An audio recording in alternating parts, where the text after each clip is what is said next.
Hello and welcome to my channel. I, once ruefully referred to as the Sharmat, have decided that I need to weigh in on some things currently happening in society. No ash vampires or ash storms today, though. Today we are going to discuss hate speech.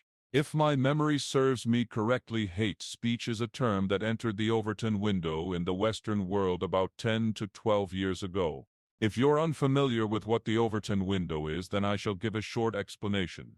The Overton window is the spectrum of ideas on public policy and social issues considered acceptable by the general public at a given time. This is something that is constantly shifting, especially during times of social strife. Hate speech is often a subject of conversation when public figures or content creators are censored or deplatformed. One of the most infamous cases of this was the apocalypse of September 2016. In 2016, popular YouTuber PewDiePie was the subject of an investigation by the Wall Street Journal. They found various examples of his supposed hate speech and used this to pressure YouTube to demonetize his channel.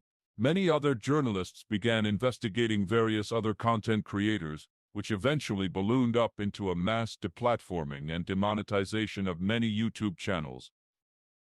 What exactly is hate speech, though? Is it objective or subjective? Is it a danger to society? Is it free speech?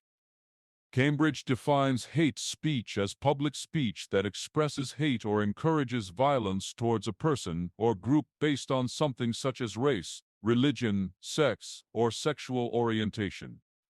There is an ongoing debate on the true nature of hate speech. One side seems to suggest that hate speech is an objective thing that is not considered a form of free speech. The other suggests hate speech depends on an individual's views, that each person has different beliefs and identities which would make what is offensive different per person, that hate speech is subjective. I will contest that I believe hate speech is a subjective thing, and I think I have a good argument to demonstrate this.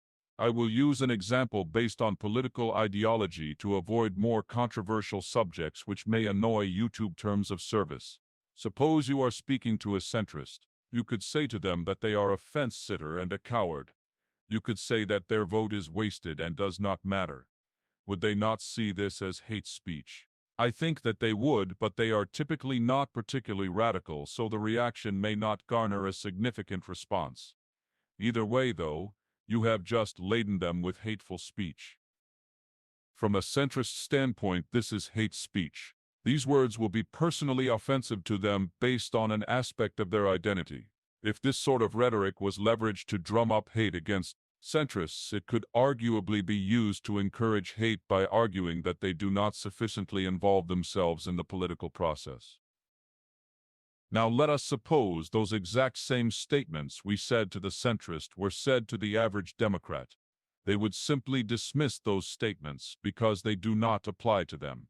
But what if we told the typical Democrat that they are a sellout, that they in the past advocated for peace, but now recently had their presidential candidate endorsed by the Cheney family, and that their vote is nothing but an endorsement of the Uniparty? To these people, this could certainly be considered as hate speech. The beliefs held by the average Democrat may be ever-changing, but attacking them hatefully could always be interpreted as hate speech.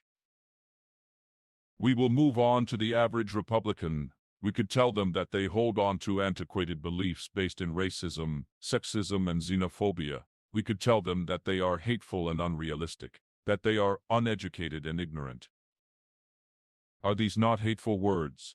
Does the average Republican consider themselves a racist, sexist, or xenophobic person? I know that they do not. Next, we will get into the more radical aspects of the political spectrum on both sides. Let us imagine we encounter a person who is an Antifa member. What if we told them that men are men and women are women, and that it is impossible for someone to change their gender, that gender does not exist, and that sex is entirely genetic? What if we said to them that certain demographics are incarcerated more because they commit more crime? What if we told them that capital is earned rather than stolen? This is the core demographic which accuses others of hate speech, not just Antifa but those who may be considered far left. the previous statement would absolutely be considered hateful. Lastly, we will consider those who may be considered far-right or white supremacist. We could tell them that interracial marriage is totally natural and okay. We could say to them that they must pay reparations to African Americans to account for slavery. We could encourage them to be multilingual so that they can welcome more foreigners into their country.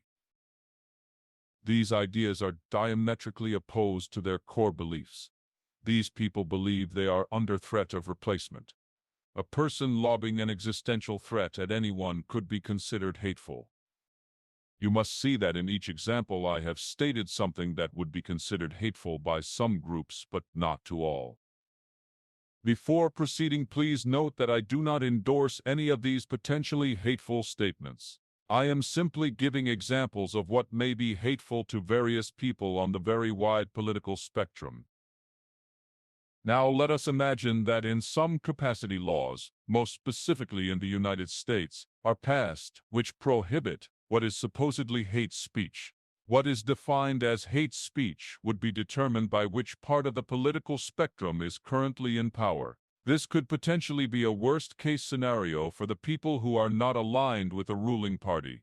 Let us imagine that the centrists take power and ban what they consider to be hate speech. Centrists are generally reasonable, so this outcome may not be particularly restrictive. These laws would stay on the books, though. If a more radical party were to take power, they would definitely use these laws to silence the opposition and take full control. If you think curtailing speech is okay, then you must consider that the very laws you are advocating for would eventually be co-opted and used to silence you and your ilk. Banning certain forms of speech is a lot like playing with fire. The framers of the Constitution of the United States understood this, and this is why the First Amendment exists. We must not condone everything our rivals say, but we must defend their ability to do so. We must do this because our rivals' ability to say what they would like is also our ability to say what we would like. Social and political discussions thrive outside of an echo chamber.